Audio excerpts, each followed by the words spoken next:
जो कि नंबर काफ़ी बड़ा होना चाहिए, इससे ज़्यादा होना चाहिए। और जैसे डॉक्टर साहब लोगों ने बताया कि जो हमारे ICUs हैं ये गवर्नमेंट बेटेड आइडेंटिफाई हो रहे हैं, उनकी हमें काउंसलिंग करनी चाहिए और फैमिली से बात करके ऐसे पेशेंट जिनकी कि अब जीने की संभावना नहीं है, ऐसे पेशेंट से हमें ऑर्गन डोनेशन की बात करनी चाहिए। और ऑर्गन डोनेशन के साथ जो भ्रांतियाँ हैं कि उनको मिटाने का काम भी हमें लगातार को करना है और इस स्थिति में आगे बढ़ना है ताकि ऑर्गन अवेलेबिलिटी हम लोग को फ्यूचर में इम्प्रूव कर सकें। सीधे जी इन्होंने अपने निकट संबंधी के लिए अपना ऑर्गन डोनेट कर दिया, तो मैं तहे दिल से आपको धन्यवाद करना चाहूँगा।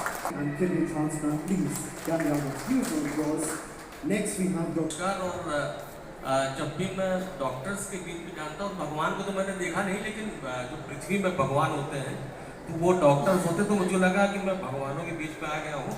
और 3 दिन से मैं फीवर में था और आज मेरा फीवर ठीक हो चुका है।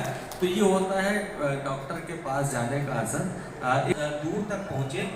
और एक कोई संगठन का भी मैं नेट खोल के देख रहा था, एनोड डबल्टा का महेंद्रगढ़ का था और ब्रेन डेथ हो गया। तो उसने पहले से नहीं दान कर रखा था, लेकिन उसके परिवार वालों ने आगे बढ़े और ऐसे डॉक्टर्स प्रेरित करते हैं। और कभी कभी होता है कि आगे बढ़ के आदमी परिवार को लगता भी कि हाँ हम समाज के लिए कुछ कर सकते हैं। और एटलीस्ट जो शरीर अब नष्ट होने वाला है उसके अगर अंग कुछ साल जीवित रहे या लंबे समय के अंग से 5 लोग को दान दिया गया। इसी तरह संत लाल करके 92 साल के दिल्ली में एक व्यक्ति थे, उनका भी अंगदान हुआ। तो एक लंबी उम्र के बाद भी अंगदान हो सकता है। तो मुझको लगता है कि हम सब लोग को आगे बढ़ना चाहिए। रेजिस्टेंस है, आज हम अपनी कहानी स्क्रिप्ट कर रहे हैं, कल को हमारे आसपास के लोग इस कहानी को कहीं ना कहीं दोहरा रहे हैं। सकारात्मकता जुड़ सकती है तो हमारे अच्छे कामों से जुड़ सकती है, और अच्छे कामों में ये जो अंगदान है मेरे ख्याल में ये एक बहुत ही सशक्त माध्यम हो सकता है, आगे चल के अमर होने का एक रास्ता बन सकता है। कुछ वक्त तक सही देख करके आपको उसे डिसेक्ट करना चाहिए, क्या बैरियर्स हैं, क्यों लोग आगे बढ़ के नहीं आ रहे हैं, इस पर आपको ध्यान देना चाहिए। आप कम से कम रिसर्च फ्रेटर्निटी, आप लोगों के सोशल रिसर्च प्रोजेक्ट्स भी होते हैं, उसमें आप इसको इंडिकेट ऑल दोस थिंग्स। इसमें हमें लगता है कि संवाद स्थापित निरंतरता के साथ रखना चाहिए ताकि हम लोग डिस्कस कर सकें, हम लोग स्टोरी टेलिंग के लिए नए नए एलिमेंट्स को सामने ला सकें। मेरी अपनी फीलिंग ये है कि हम लोग जो अभी हिंदुस्तान है, हिंदुस्तान क्या वर्ल्ड वाइड जो हमारे धर्म गुरु होते हैं, बिकॉज यूजुअली लोगों में जो एक भ्रांति होती है कि अगर हमारा अंग निकाल दिया गया तो हम स्वर्ग नहीं पहुंच पाएंगे।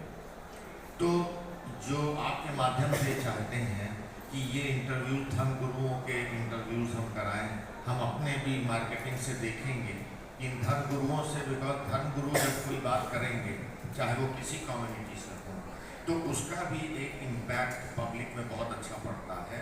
कि भगवान ने जो ऑर्गन, जैसे अभी साहब ने भी कहा कि अल्टीमेटली हमें पंच तत्व में विलीन होना है, चाहे हम दफनाए जाएं, चाहे हम जलाए जाएं, या और जगहों पे जैसे कुछ टिबेटियंस में सर होता है, शायद बॉडी को कहीं पहाड़ पे छोड़ देते हैं जहाँ पे जानवर उसको फिर maybe we will take your help also कि कैसे हम धर्म गुरुओं के साथ ये इंटरव्यू करके सोशल मीडिया में या टेलीमीडिया में या प्रिंट मीडिया में we will come forward with that.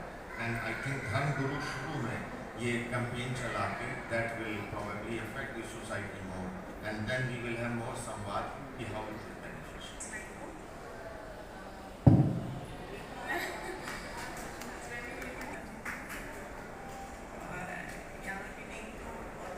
यहाँ सभी लोगों को उनको नमस्कार। डॉक्टर साहब नमस्कार। डॉक्टर मनमीत सर हमारे जो है सर्जन हैं, और डॉक्टर शर्मा सर, दोनों लोग मतलब हमारे सर्जन और किडनी के डॉक्टर थे।